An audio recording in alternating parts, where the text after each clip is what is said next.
And I think that even in a career filled with league-changing free agent decisions, where the balance of power has shifted, the championship has shifted with where LeBron goes 3 different times. I think we have truly a unique moment in NBA history, Bobby, because LeBron remains a difference-making player. The difference that he's able to make is not as great as it was. He took 3 different teams to the finals 9 times over the course of a 10-year span, changing teams 3 times in there. I mean, he's not able to wield that as much influence as he used to.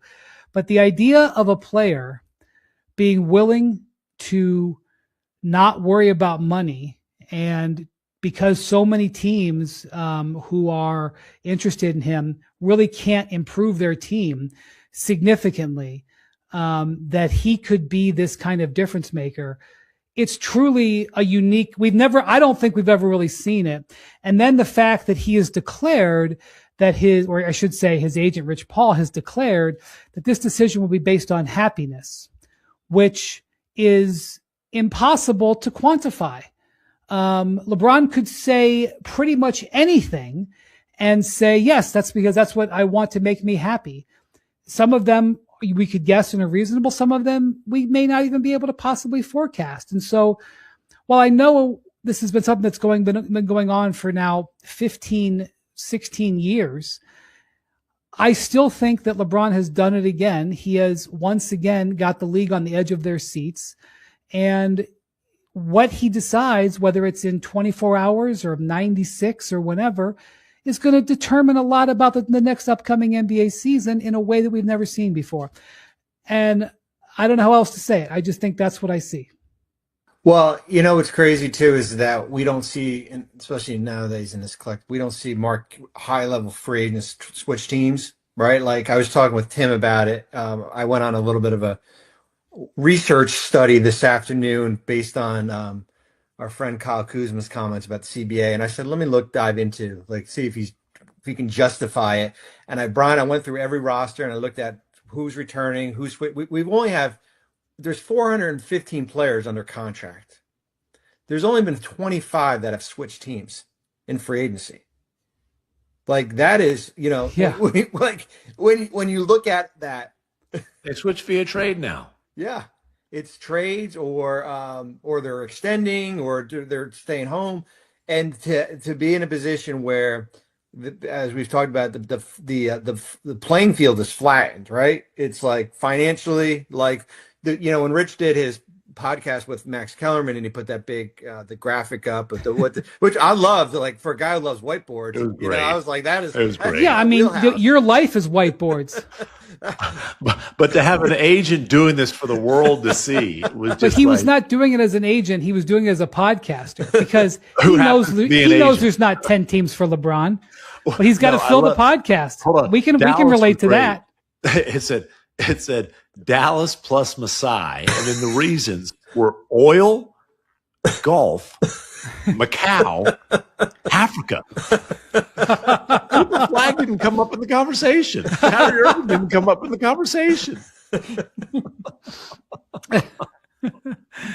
Well, he it was like pitching a show to Taylor Sheridan to write. I've told you, I want this to be a reality show. Like LeBron could totally do the Tour 29 I've suggested, and at the end of each visit, you have advanced to the next round, or you're done. Listen, this is, what do you think the Bontemps MVP poll was? It's podcast content. Like, what do you think we're talking about here? And hey, Rich Paul's going to milk this thing. He's going to get a few podcasts out of this now.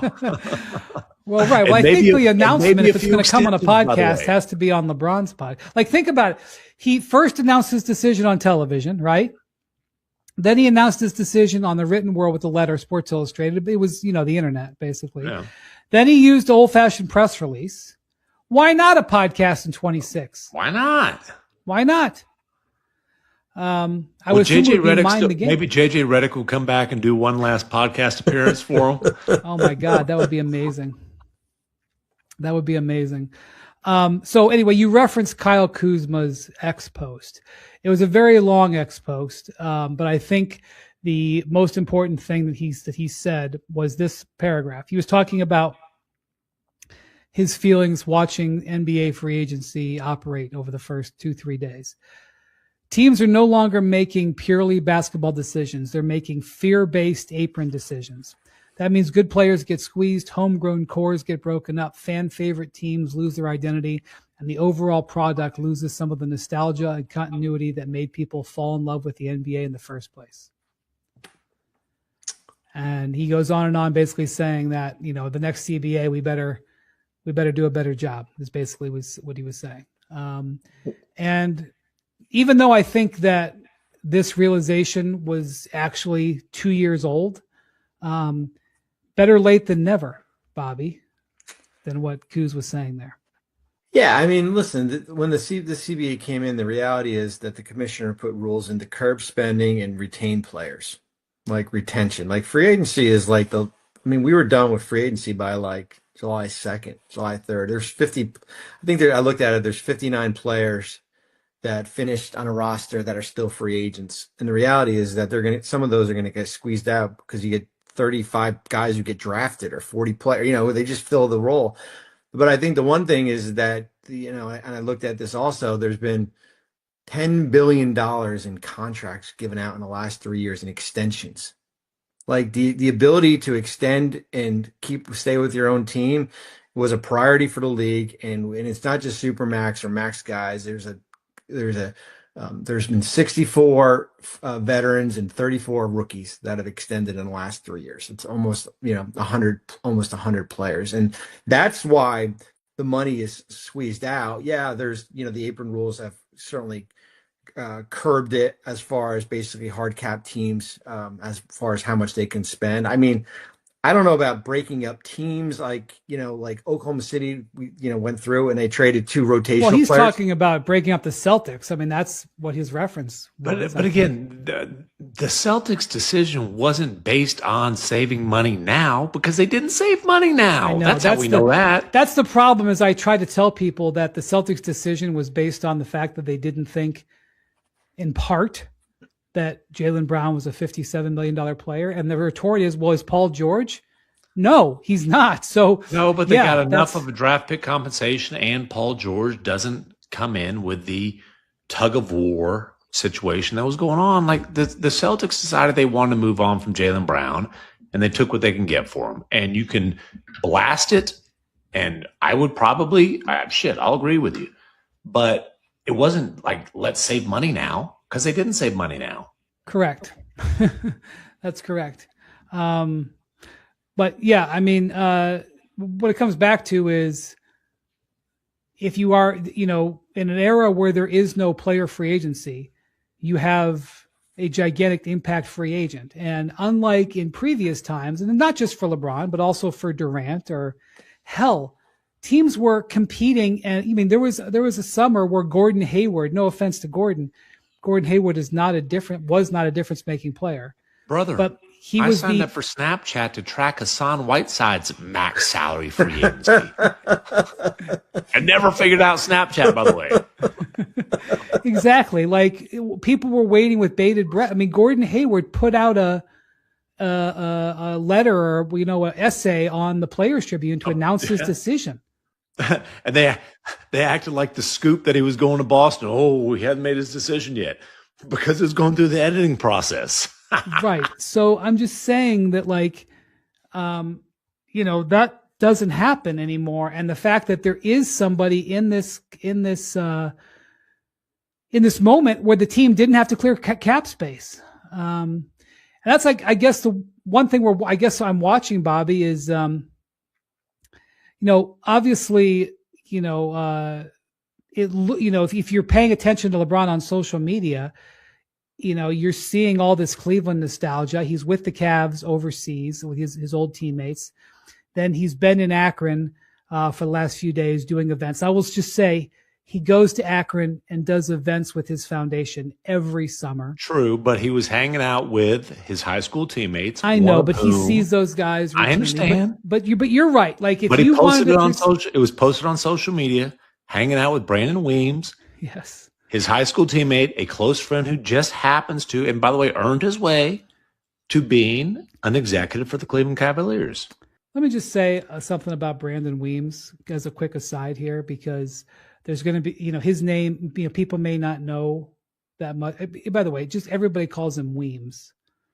I don't know if I've ever seen anybody call him Brandon. I mean, maybe his teachers would call him Brandon. Everyone calls him Weems, just like the guy who left Cleveland to go to the Sixers and made this trade for Jalen Brown, Mike Gansey. Nobody called him Mike. Everybody, I mean, maybe his wife does. Everybody calls him Gansey. Okay. But anyway, Weems, he was LeBron's high school teammate. Yes. But he went on he coached at, Oakland University. And then he was a coach at Kentucky for a while. And then I say a coach, he was like director of basketball operations, or down the line, I don't know if he did the laundry, but it wouldn't surprise. Probably not at Kentucky. He didn't do the laundry, but whatever. And, came to the Cavs and was scouting the Mid-American Conference and the Horizon League and stuff like that. And has really been in the Cavs front office for a decade plus, slowly moving up.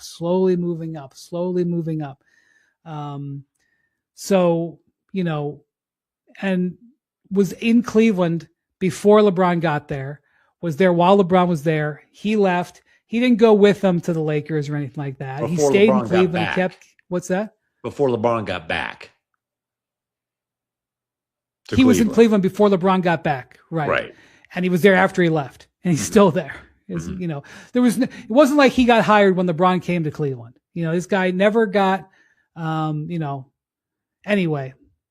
he's probably going to get promoted to GM or something of those into Gansey's, into footsteps, but whatever. Yes, he was at an event with LeBron over the weekend, but he has attended events of LeBron's routinely for decades. When LeBron wasn't a free agent is all I'm saying.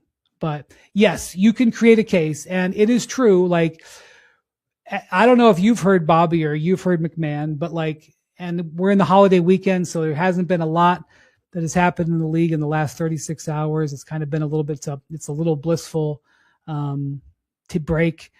But the last I heard, the teams had not heard anything.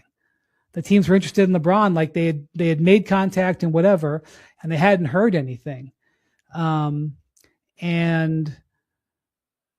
they're like, well, we don't know what to make of it. And this is what happened with the previous LeBron free agencies when he switched teams. They didn't know. LeBron called in and it was basically yep, I'm coming. And they're like, oh, okay. It wasn't, maybe they felt good. They said, oh, I think the vibe is good. But the Heat didn't know he was coming. The Cavs didn't know he was coming back. You want to know how I know they didn't know? Because they were about 10 minutes away from offering Gordon Hayward a max contract offer sheet. He was in the building in Cleveland. And when Mark Termini, one of LeBron's agents, found out that Gordon Hayward was in Cleveland, he called him up and he was like, what are you doing? Why are you spending your cap space? And they were like, oh, and then Gordon was like, what? I'm not getting an offer sheet today? You think they would have hired David Blatt? No offense to David Blatt, if they knew they were getting LeBron. Magic Johnson showed up at LeBron's house at 6 p.m. or whenever, 9 p.m., whenever he was allowed to, to pitch it. They didn't know they were getting him. So these teams are kind of last I heard, Bobby, the teams are kind of in the dark, all kind of waiting, and they weren't hearing anything. And so they were just well, maybe it's Cleveland, but I don't know if anybody is hearing anything. Well, and that goes back to your point, and it's not like they're all sitting up with a $40 million slot, right? Really the only, and they don't have to. Yeah, they don't have to. I mean, really the only thing that Harden remains unsigned, and and that will be done as far as whatever the number will be with him, and Draymond in Golden State, and Peyton Watson. We'll probably talk about him in a minute in Denver. There's not much heavy lifting that some of these teams. Philly's basically done with their roster for the most part.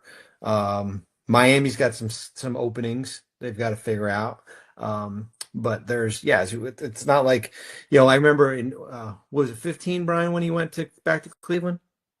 Yeah. Like 14. 14 in the summer of 14.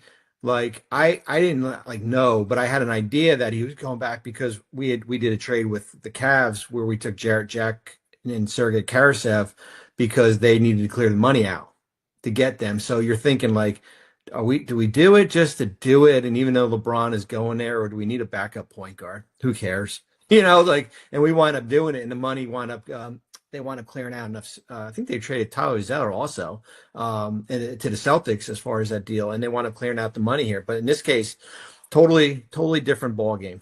I'm out here in Salt Lake City Summer League, and obviously there's a lot of scouts and executives and whatever, and I can't tell you how many times I either heard or asked, like, where do you think he's going? It's one of the first things that comes up in conversations. And the majority opinion is he'll head back to Cleveland. But no one is operating with knowledge. Like this exactly. is the thing. Like I was going to say, everybody is guessing. I wish I could tell you my sources are saying X, but the sources I talk to aren't speaking with knowledge, and the people who have knowledge are not speaking. So look, I'm not saying that Shams doesn't have a good idea. I'm just saying I don't. I wish I could tell you for sure. I don't. Well, and look, there's the three teams that were kind of the initial front runners, and I'll just say in the order I think: Cleveland, Golden State, Miami. Again, it's guesswork, but whatever. I know Denver is optimistic. Minnesota is optimistic. Philadelphia is optimistic. I mean, there's these teams that think they have a case and think they have some hope. I wouldn't say optimistic. I would say hopeful. Okay, hopeful. Like right, optimistic. They don't think, they're not like confident, like, oh, he's coming here, but they're like, hey, we've got a chance. That's right. Yeah. Yeah. Now I will say that in the past, so in the last week or two, there's been a lot of people who we all know who've been hanging out with LeBron. We've asked all of them. Trust me, we've asked all of them. They don't know. Now, here's what I think from Rich Paul and Max Kellerman's podcast the other day. Rich said that 27 teams had checked in with LeBron, reached out, whatever, expressed an interest in signing him. I wish I could tell you I knew the three teams that did not. Well, one is the Lakers. So. Well, I need Rich to clarify that because technically the Lakers did show interest in re-signing him. Not since he announced he was leaving them, but is Rich counting that in the 27 or not? I would love to know the three teams that didn't reach out to him. I wish I could tell you who. Well, but let's talk about the teams we think are legitimately in the hunt here. And look, I think we've kind of hit on, we've discussed Cavs, Warriors, Heat.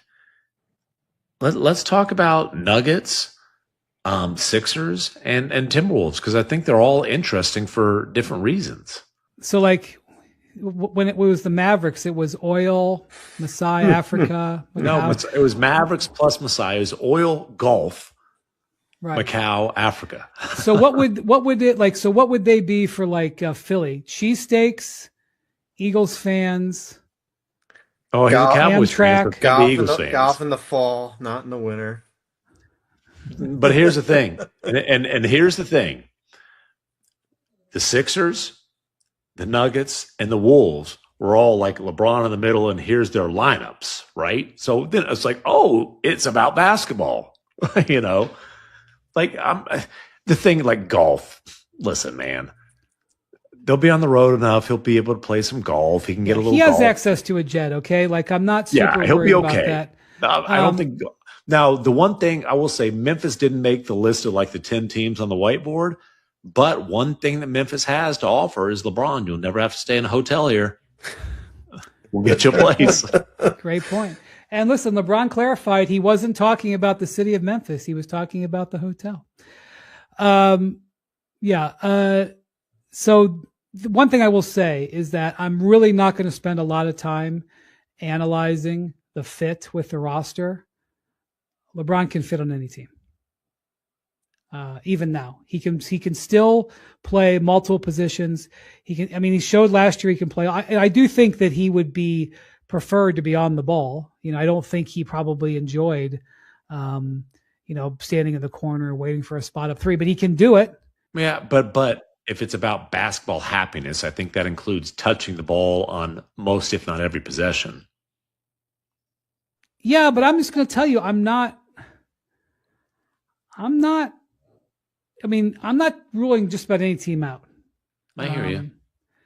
To me, the Denver possibility is really fascinating because him and Joker are they the two most brilliant basketball brains walking the face of the earth right now? I mean, they're in competition for it. I would say that watching LeBron play with Steph, watching LeBron play with Jokic, I suspect would be incredibly enjoyable.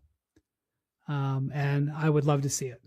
Yeah. And the other thing that's fascinating about the whole Denver thing, again, we can slot them in the lineup. Okay. You got Jamal Murray, Christian Brown, LeBron, Aaron Gordon, and Nikola Jokic. Whew, that's a hell of a lineup. Can't you add him to any of these teams and go, wow? Yeah, but I think that one's it's a proven championship. Yes, blah, blah, blah, you but guys know I've been talking about this a lot. But the other thing that's fascinating to me about that is there's this dance that the Denver Nuggets right now are playing with the premier restricted free agent who's still unsigned, Peyton Watson. Who do you guys know who represents Peyton Watson? Have you checked on that? Quite well aware that it's Rich Paul and Clutch. Oh, well, that's interesting. That's interesting. But real talk, is LeBron deciding basketball happiness based on getting a clutch guy paid? Also, Peyton Watson has done enough to get paid. It's not like he needs, LeBron's help to get paid. Real talk. Is Rich Paul leveraging LeBron's free agency to get other clients paid? Well, if it drags out 10 more days until we see Denver sign him, you could argue maybe that's the case. But no, I mean, Peyton Watson's going to get paid. It's a matter of how much. It's sure as hell going to be a lot more than he would have taken last year when he wanted about 15 a year. You can add 8 figures to that. The Clippers, like there's a 3-way dance right now going on between Denver, Rich Paul, and the Clippers. That's the dance there. And then there's Benedict Mathurin is kind of like, Well, also the Nets have space, right, Bobby? I mean, they do. They've got like 20 to 22 before they do all their deals and everything like that. The Clips are the most interesting team just because I was telling Brian this last week that so you could put an offer, you could renounce Benedict Mathurin, put an offer sheet down. I think they get like 26, 27 million. And then if they match it, you can unrenounce them. So you don't totally lose them in the process there along the way. I mean, you could if a team. One of the many reasons that Bobby is so valuable in the NBA is because he can talk about the procedure for unrenouncing a player, which I have never heard before. I didn't well, know that and was the crazy, anymore. because I feel like we possibly could see one or two because you can start putting offer sheets down as soon as July 1st, but really it's not worth it because then you're basically just stalling time. But like I even went back, guys, to when because if there's an offer sheet by noon on July 6th, you have until 11:59 on July 7th to match it. But I went back and because remember when Otto Porter got that offer sheet by Brooklyn and the Wizards basically took like 4 days because it's like 2 days to match, 2 days to pass the physical. Like basically, if they wanted to, if it is the Clips or something, they can just basically say, you know what, we're just going to tie your cap space up for the next 3 or 4 days and everything like that because there's a little bit of a process there. When I was a kid, Bobby, I think it was 10 days. Yeah. Wasn't it 10 days? Yeah. Oh, it was. And then it got to 48 hours, I think. And then it feels like it gets shrunk every time. Back when I was a kid, free agency literally didn't start till July 1st and nobody signed on July 1st. you signed on July like 6th or 8th at Summer League. The summer, that's where you would do stuff. Now Summer League, everything's done, or most of it's done. Back then, like that's where you would call them on July 1st, and then you'd say, hey, let's meet in Las Vegas, like in 3 days. Sure, sounds good. And then you do an offer sheet, and like you would be like, oh, the FedEx didn't get to them on Tuesday. They didn't actually get the FedEx with the offer sheet till Wednesday, so the clock doesn't start. Now they have 10 days, and like you're waiting until July 25th to see whether you're getting an offer matched. So when I was with the Nets, we had an outside law firm, and we got tired of paying them. So Rod Florence said to me, and I didn't go to law school. He says, "Hey, why don't you learn how to draft contracts, UPC contracts?" So my first contract I ever drew up was summer of 2001. Todd McCullough offer sheet, and I took the train down to Philly. I remember this offer sheet. I took the train down to Philly, and back then it's like serving, like you're like serving papers.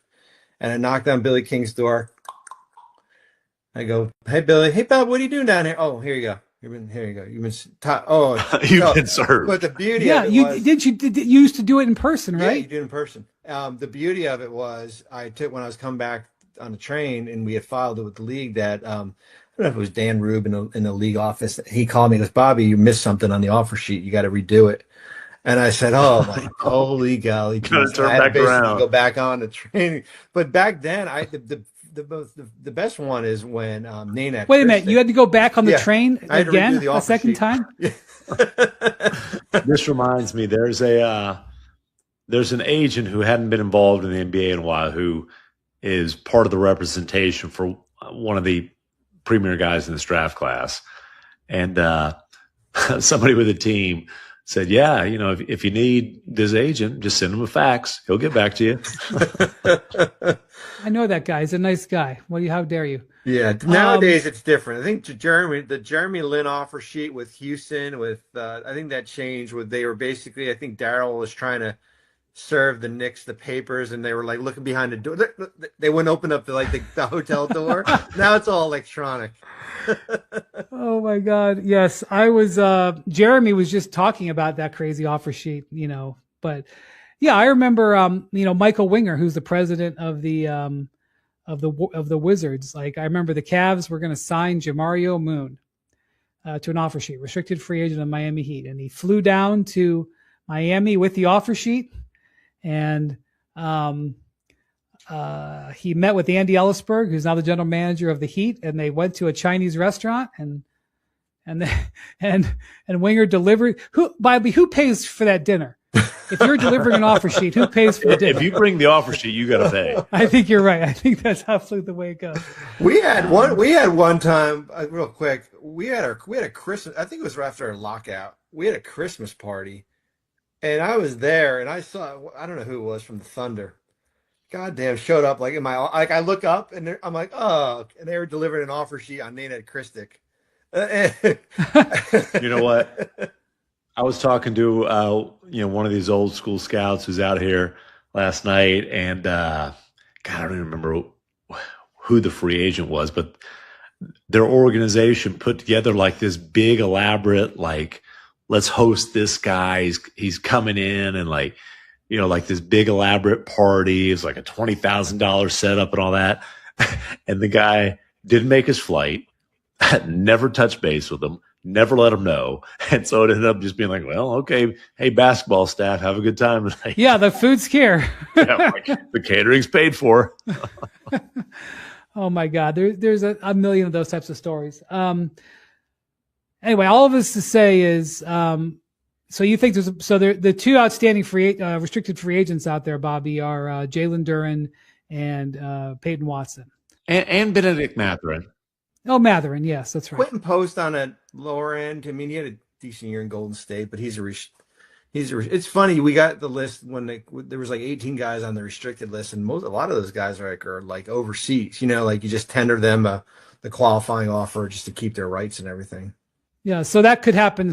We could see an offer sheet or two starting on Monday, but I'm not sure we're going to hear about LeBron Monday. The Nuggets are at least bluffing, if not serious, about saying we don't have to shed cap, we don't have to shed salary to keep Peyton Watson. Like the belief was they were going to have to trade either Christian Brown, which I don't think there's any market for him, or Cam Johnson, which like that wouldn't be hard to do. He's on expiring, you can knock down shots, and he's a human trade exception. But the Nuggets are at least putting out there like, no, we're fine paying a bunch of tax, which would be very un-Nugget like. Do you believe that? Well, I got a feeling it's a bluff, but whatever. But part of the whole LeBron to Denver thing, obviously, Joker is reason number 1, 2, 3, 4, 5, 6, 7. But Josh Kroenke, who I believe his official title is chairman, but he's the day-to-day ownership presence, has a relationship with LeBron. Like they do stuff like hang out on yachts together, as friends tend to do. I've never actually done that, but with you. Yeah, well, if you did, you'd probably wipe out and have a rib contusion. Oh, that is true. It was actually cracked rib cartilage. Sorry. Contusion made it sound like I was making a big deal about a bruise. Can you crack cartilage? Anyway. You can. I learned that. And another tie is Jared Dudley is on the front of the Nuggets bench as an assistant coach. He's a guy who's got a good relationship with LeBron, was a vet on that Lakers championship team. So there's some ties there. JJ Barea is also on the Nuggets coaching staff. He famously was part of the Mavericks pulling off an upset over LeBron in his first year in Miami. I just figured out the math on Denver. All right, so Denver is a repeater tax team, so they will pay a significant more penalty. I just factored in if they waived Valanciunas and signed Peyton Watson for like a $26 million contract, their tax penalty will be $177 million. Yeah, it's a big number. They are putting out there that they're willing to go like into that territory. I'll believe it when I see it. They ain't in Missouri, but Josh Kroenke is a Missouri alum, and I'm in the show me state on that.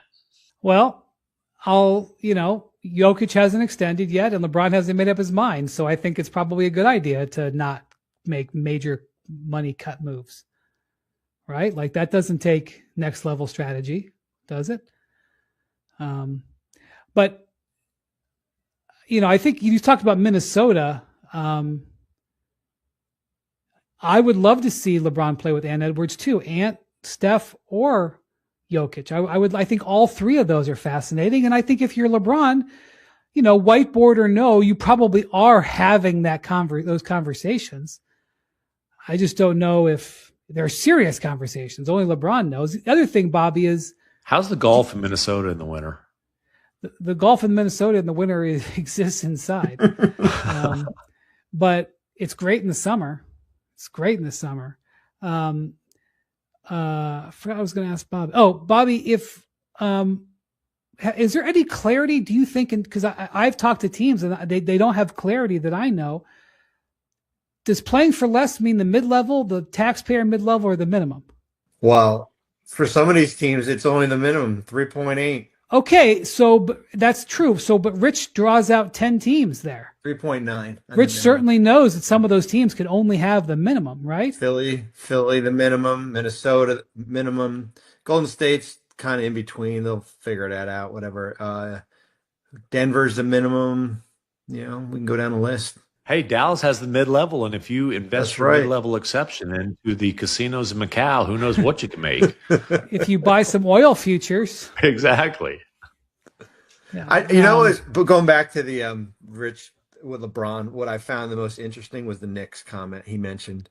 Well, there's no cost in making that comment. Right. I assume what you're saying is if the Knicks, Rich said if the Knicks hadn't won, he definitely would have gone to New York. Yeah. By the way, the Knicks did win. So was Jalen Brunson the last free agent who changed teams and shifted the balance of power in the league? Yeah. Fred did, and he went to Houston. I said shifted the balance of power. I'm looking at Tobias Harris in Detroit. I know. I'm just mentioning names. None of these meet the criteria. Jalen Brunson, who everybody called an overpay at 104 over 4 years. I thought it was an overpay, quite clearly. I was quite clearly wrong. Well, Bontemps thought the Sixers were the favorites in the East. I thought the Sixers were the favorites in that series. It was close. Anyway, all right. So the league is going to look a lot different when LeBron makes up his mind. I just don't know when he is. And I honestly, we're obviously paid to give inside information, and I have to just be responsible here. Trust me, I'm having the conversations. A lot of people are saying what they think is going to happen. And I can tell you what people think is going to happen all night, but I'd rather tell you what's going to happen. And I'm just not in position to do that. I wish I was. Bobby, LeBron is the fill in the blank best player in the league. I don't know. I don't want to give an answer because we'll probably get in trouble. I think he's a top 25 type of player. Oh yeah. Oh, definitely. I thought he was the best free agent. I thought he was the best free agent available, right? I mean, I think you can make it hard. Certainly unrestricted. And, look, if he goes to Cleveland, okay, I agree that there'll be some challenges with, figuring out who's going to have the ball when, because I never ever thought about LeBron playing with James Harden. It's just not Right. something I ever envisioned. Although Harden's much more of a table setter now than a dominant scorer. True, and I have they would figure it out. I mean, what you think? You don't think James Harden and LeBron James can figure out how to play together? Absolutely, I think they could. And Donovan Mitchell wants to win. I don't think LeBron's going to make Donovan Mitchell render him ineffective. Come on, I absolutely think that makes a ton of sense. Just like I think it would work in Philly too. Like they could figure out how to do it. I honestly have more questions about Philly as far as the fit. Because of Embiid? Because of Embiid, because of Brown, who clearly wants to be the man on a team, and because of Maxey, where I think Maxey's the best of those three guys as an offensive number one right now. I think Embiid's got, the most equity in Philly, and Brown, one of the big reasons he's on the block was on the block is because he wanted to be 1A. Well, I do think that one of the big questions, no matter what happens in Philly, is what they do if Jalen would like a contract extension. That's if. Well, I don't know. We'll see. We'll see how that plays out. But Bobby, if you were eligible to make $140 million over 2 years, would you be interested in that? Yes. Well, the beauty where Philadelphia catches a little bit of a break here is because he was traded, they can only extend him for a year. So they don't have to offer him. Okay. It's like 1 year, like 60, it's like 68 million, 69 million. It's a big number, man. I was going to say this regarding LeBron. That's a nice contract. The beauty of if LeBron goes back to Cleveland or Miami, you can get that no trade clause back. Oh, wow. That's true. He'll hit the criteria. That was what Dame Lillard did last year. He's the last. Dame Lillard's the last man standing with the no trade clause because LeBron's expired. Yeah. Yeah. Wouldn't be a bad idea. All right. Well, to be continued with LeBron. All right, McMahon, you are watching Summer League. So yeah, couple of days in, what have you learned? So